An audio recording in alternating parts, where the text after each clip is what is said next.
ओम शांति। 26 अगस्त 2026 के बाबा के मधुर महावाक्य। बाबा कहते, मीठे बच्चे, तुम गारंटी करते हो कि हम अपने ही योग बल से इस भारत को स्वर्ग बनाएंगे। वहाँ एक धर्म, एक राज्य होगा। तुम गारंटी करते हो कि हम अपने ही योग बल से इस भारत को स्वर्ग बनाएंगे। वहाँ एक धर्म, एक राज्य होगा। प्रश्न, माया के किस विघ्न से सेफ रहने वाले बहुत अच्छी कमाल कर सकते हैं? माया के किस विघ्न से सेफ रहने वाले बहुत अच्छी कमाल कर सकते हैं? उत्तर, माया का सबसे बड़ा विघ्न है देह अभिमान में लाकर एक दो के नाम रूप में फंसाना। जो बच्चे इस विघ्न से सेफ रहते हैं, माया के धोखे से बचे रहते हैं, वे बहुत कमाल कर दिखाते हैं। उनकी बुद्धि में सर्विस के नए नए ख्याल चलते रहते हैं। सर्विस में उन्नति तब होगी जब देही अभिमानी होंगे। ओम शांति। बाप आए हैं रूहानी बच्चों को श्रीमत देने। ये तो बच्चे जानते हैं कि थोड़े समय के अंदर ड्रामा प्लान अनुसार सारा कार्य होना ही है। हम रावणपुरी को विष्णुपुरी बनाते हैं। अब बाप भी गुप्त तो पढ़ाई भी गुप्त। सेंटर्स तो बहुत हैं, छोटे बड़े गांव में सेंटर्स हैं, और बच्चे भी बहुत हैं, और भी दिन प्रतिदिन बढ़ते जाएंगे। लिटरेचर में भी लिखते हैं कि हम इस भारत भूमि को स्वर्ग बनाकर ही छोड़ेंगे। तुमको ये भारत भूमि बहुत प्यारी है, क्योंकि तुम जानते हो कि ये भारतीय स्वर्ग था। उनको 5000 वर्ष हुए हैं। भारत बहुत शानदार था। तुम ब्रह्मा मुख वंशावली बच्चों को ये नॉलेज है। इस भारत को श्रीमत पर स्वर्ग बनाना पड़े, सबको रास्ता बताना है, और कोई खिटपिट की यहाँ बात नहीं। आपस में बैठ राय करनी चाहिए कि इन चित्रों द्वारा ऐसी क्या एडवर्टाइज करें जो अखबार में भी ये चित्र डालें। आपस में इस पर सेमिनार करना चाहिए। जैसे उस गवर्नमेंट के लोग आपस में मिलते हैं, राय करते हैं, तो भारत को हम कैसे सुधारें।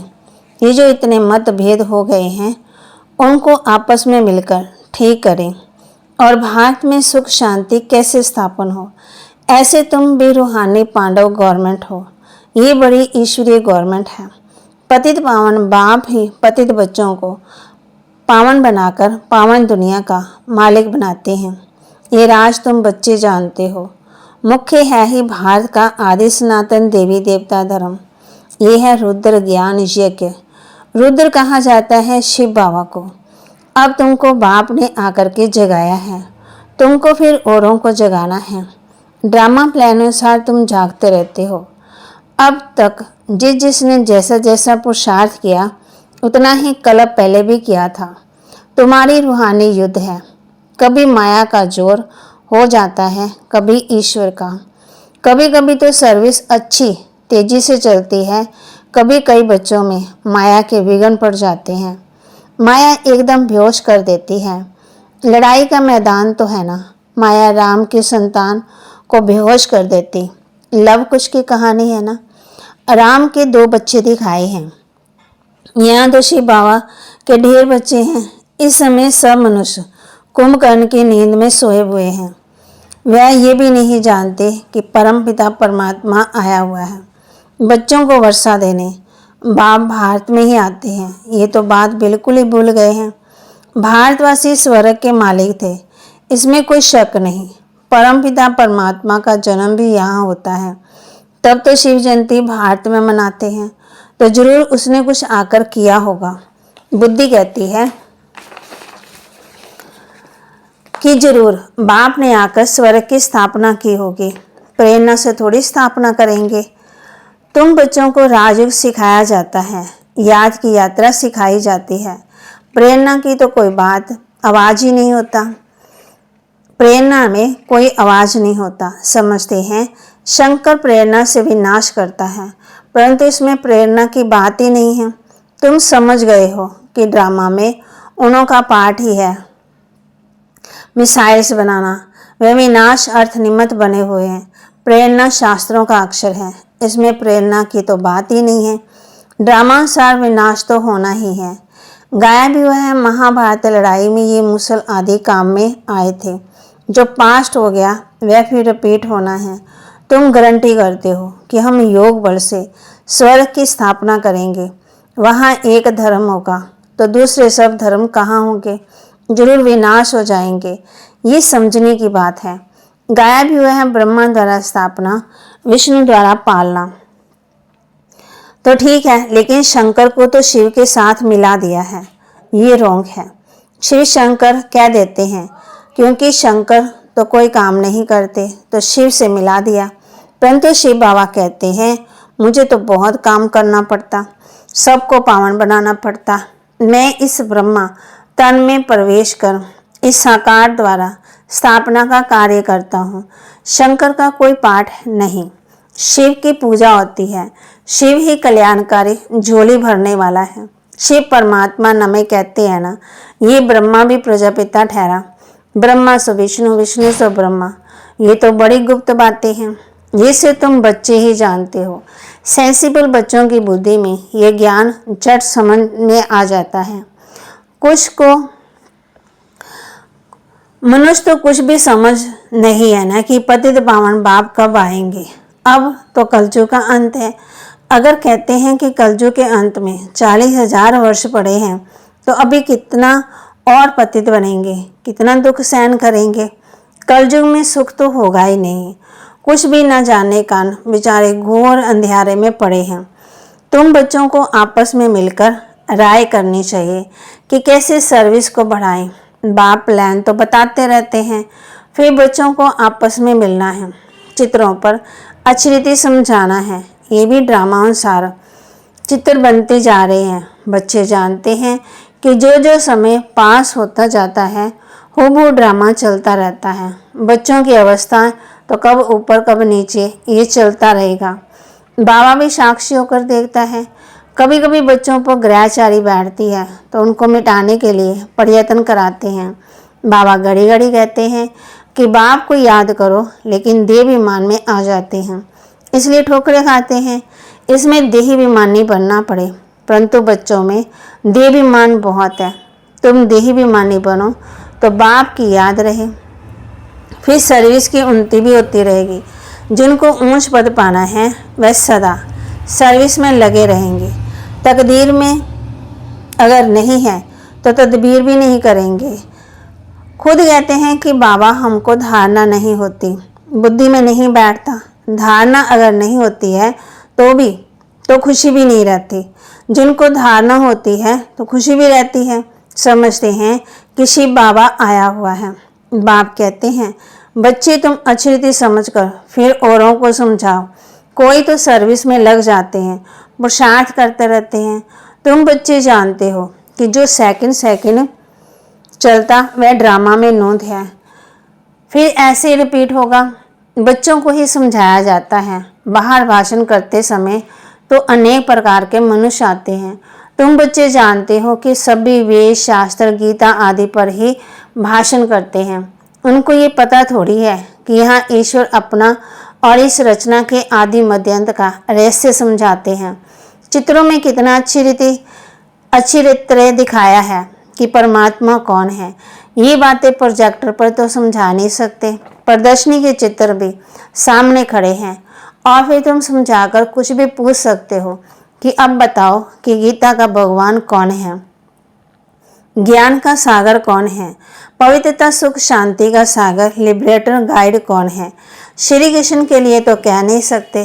परमात्मा की महिमा अलग है, पहले लिखाना भी चाहिए बाबा कहते, फिर सबसे सही भी लेनी चाहिए। हॉल में चिड़िया लड़ रही है। इस समय सारी दुनिया में लड़ाई झगड़ा ही है। बाबा के समय चिड़िया आई होंगी कमरे में, सब आपस में लड़ते रहते हैं। 5 विकार भी मनुष्य में गाए जाते हैं, जानवरों की तो बात ही नहीं है। बाबा कहते कलयुग में है आश्रय संप्रदाय, सतयुग में है दैवी संप्रदाय। मनुष्य इतने तमो प्रधान बुद्धि हैं जो बिल्कुल भी समझते नहीं हैं कि हम ही आश्रय संप्रदाय हैं। देवताओं के आगे जाकर गाते भी हैं हम ही नीच पापी हैं। हम निर्गुण हारे में कोई गुण नहीं।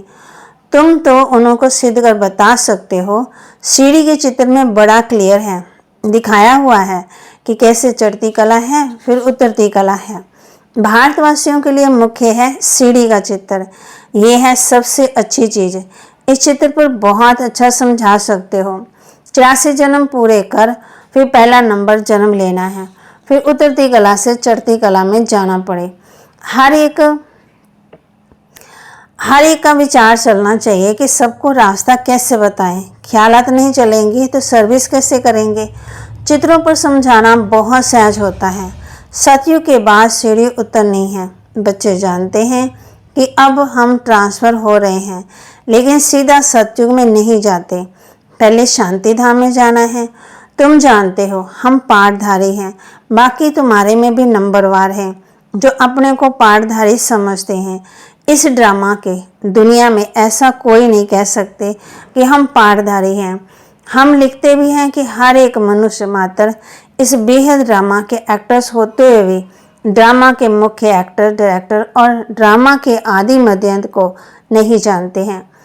तुम्हें भी समझ है, हम लिखने में कोई हर्जा नहीं। बाबा कहते इस लिखने में कोई हर्जा नहीं। एक कान से सुन दूसरे कान से निकाल नहीं देना चाहिए। सर्विस सर्विस और सर्विस। बाबा जानते हैं कि बच्चों पर कभी ग्रहचारी भी बैठती है। जब ग्रहचारी बैठती है तो कितना नुकसान हो जाता, वह बाप जानते हैं। शाहू का गरीब बन पड़ते कारण तो होता है ना। बहुतों को बाबा समझाते भी रहते, बच्चे नाम रूप में कभी नहीं फंसना, नहीं तो माया ऐसी है जो नाक से पकड़ खड्डे में डाल देगी। माया बड़ा धोखा दे देगी। आशिक माशुक यहाँ नहीं बनना। आशिक माशुक कोई विकार के लिए नहीं बनते, विकार के लिए बनते। दूसरे सिर्फ रूप पर फिदा होते। तुम जानते हो सेंटर्स पे भी ऐसे माया के विघ्न बहुत पड़ते। एक दो के नाम रूप में फंस जाते। माया ऐसी प्रबल है जो माता माता के रूप में, कन्या कन्या के रूप में, नाम रूप में फंस पड़ती है। पुरुषार्थ करते हुए भी माया एकदम पकड़ लेती। इसलिए बाबा सावधानी देते कि बच्चे माया बहुत फंसाने की कोशिश करेगी। शुरू की बात है ना, जब बाबा के सामने कितने बच्चे थे, लेकिन तुमको फंसना नहीं है, देह बीमार में नहीं आना है। अपने को आत्मा समझ बाप को याद करना है, माया के धोखे से बचते रहना है। तुम बच्चों को बाप गुल गुल माना फूल बनाने आए हैं। तुम्हें किसी बात में संशय नहीं आना चाहिए। अगर दिल में संशय आया तो सर्वे अच्छी तरह नहीं कर सकेंगे, अंदर जुटका खाते रहेंगे। हिम्मत रखनी चाहिए, टाइम बहुत थोड़ा है। बाबा की मुरली सुनेंगे तो उत्साह में आएंगे। आत्म प्रकाश बच्चा ठीक रहती चित्रों तरफ अटेंशन दे रहा है। बम्बे वालों का भी दिमाग में आना चाहिए। मुख्य चित्र तो पहले बनाना पड़े ना, जांच करनी चाहिए। बाबा डायरेक्शन देते रहते हैं कि कैसे चित्रों में उन्नति होनी चाहिए। ऐसी कोई युक्ति रचो, तो बाबा कहते ऐसी कोई युक्ति रचो जो सीढ़ी का चित्र इतना बड़ा हो, बड़े बड़े अक्षरों में हो, बड़े बड़े उसमें पोस्टर हो, बड़ी बड़ी लिखत में हो। ये चित्र देखकर सब खुश होंगे, आखिर समझेंगे कि इनको मत देने वाला कौन है। तो बच्चों को बहुत नशा चढ़ना चाहिए सर्विस का। अच्छा, मीठे मीठे सिक्के लदे बच्चों प्रति माता पिता बाप दादा का याद प्यार और गुड मॉर्निंग। रूहानी बाप की रूहानी बच्चों को नमस्ते। रूहानी बच्चों की रूहानी बाप दादा को दिलवा जान सिकवा प्रेम से नमस्ते। धारणा के लिए मुख्य सार। तुम बच्चे लड़ाई के मैदान में हो। धारणा के लिए मुख्य सार। तुम बच्चे लड़ाई के मैदान में हो। माया रावण से तुम्हारी युद्ध है। माया बहुत विघ्न डालती है। बच्चों को बहुत बहुत सावधान रहना है। हर एक को अपनी उन्नति के लिए विचार करना है। चित्रों पर कैसे समझाएं, सर्विस को कैसे बढ़ाएं, चित्रों में ऐसा क्या डालें जो मनुष्य सहज ही समझ जाए। वरदान। देवाभिमान के त्याग द्वारा श्रेष्ठ भाग्य बनाने वाले सर्व सिद्धि स्वरूप भव। देवाभिमान के त्याग द्वारा श्रेष्ठ भाग्य बनाने वाले सर्व सिद्धि स्वरूप भव। देवाभिमान का त्याग करने अर्थात देहाभिमानी बनने से बाप के सर्व संबंध का, सर्व शक्तियों का अनुभव होता है। ये अनुभव ही संगम युग का सर्वश्रेष्ठ भाग्य है। विधाता द्वारा मिली हुई इस विधि को अपनाने से वृद्धि भी होगी और सर्व सिद्धियां भी प्राप्त होंगी। देहधारी के संबंध व स्नेह में तो अपना ताज तख्त और अपना असली स्वरूप सब छोड़ दिया, तो क्या बाप के स्नेह में देवाभिमान का त्याग नहीं कर सकते? इसी एक त्याग से सर्व भाग्य प्राप्त हो जाएंगे। स्लोगन: क्रोध मुक्त बनना है तो स्वार्थ के बजाय निस्वार्थ बनो, इच्छाओं के रूप का परिवर्तन करो। क्रोध मुक्त बनना है तो स्वार्थ के बजाय निस्वार्थ बनो, इच्छाओं के रूप का परिवर्तन करो। अव्यक्त इशारे: अपवित्रता के बीज को समाप्त कर संपूर्ण स्वच्छ पवित्र बनो। बाप के साथ आप सबने भी पान का बीड़ा उठाया है कि पवित्रता द्वारा हम प्रकृति को भी पावन करेंगे। तो ये संकल्प पूरा करने के लिए बाप दादा चाहते हैं कि विश्व का हर एक बच्चा पहले लगाव मुक्त बने, चाहे साधनों से चाहे व्यक्ति से। साधनों को यूज़ करना और चीज़ है, लगाव अलग चीज़ है। तो बाप दादा हर बच्चे को पहले लगाव मुक्त बनाना चाहते हैं।